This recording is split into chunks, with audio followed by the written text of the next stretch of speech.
આજરોજ માધવ ગૌશાળા અને એનિમલ હોસ્ટેલ ખાતે આગામી ગણપતિજીના તહેવાર નિમિત્તે ગણપતિજીના મંડળના આયોજકો સાથે મિટિંગ કરવામાં આવી, જે સંબંધે પોલીસ કમિશનર સાહેબ સુરતના જે જાહેરનામું છે એ વાંચી સંભળાવ્યું તથા જે આયોજકો હતા એમના પ્રશ્નો સાંભળવામાં આવ્યા અને આયોજકોને દરેક પંડાળ ઉપર સીસીટીવી લગાવવા માટે સૂચના આપી તથા ગણપતિજીના મંડપમાં 24/7 મંડળના 2 માણસો રહે કે જેથી કોઈ પ્રશ્ન ઉપસ્થિત ન થાય તે બાબતે ચર્ચા કરવામાં આવી તથા વિસર્જનના દિવસે ઝડપથી ગણપતિજી જે છે એમનું વિસર્જન કરવામાં આવે અને આપણે આ તહેવાર શાંતિપૂર્ણ રીતે ઉજવીએ એ બાબતે તમામ આયોજકો સાથે આ બાબતે મીટિંગ કરવામાં આવી।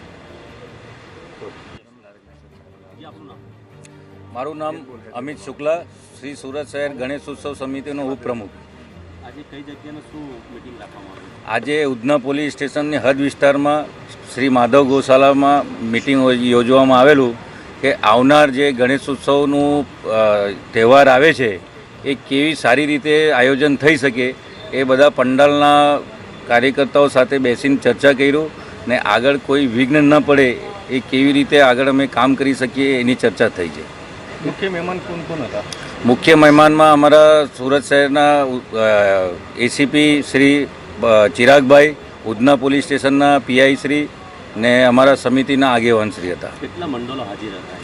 આજના બેઠકમાં 17 મંડળના આયોજકો આવેલા। શું કહેવા માંગો છો આ મંડળો કેવી રીતે ઉજવવાનું?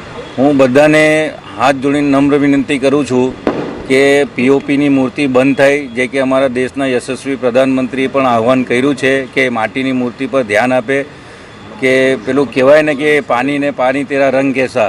આજે આપણે આ મહિનામાં 2 વખત બાળના સામના કરવા, પૂરનું સામના કરવામાં આવ્યું છે ને ધીમે ધીમે ગરમી આવે ત્યારે અમારે પાણીની અછતનું પણ સામના કરવામાં આવે છે।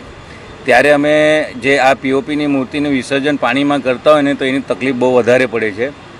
એના કરતાં માટીની મૂર્તિનું વિસર્જન કરે તો પાણીનું અમારું પર્યાવરણનું ધ્યાન રહે ને પાણીનું પણ સારી રીતે ઉપયોગ કરવામાં આવે એવી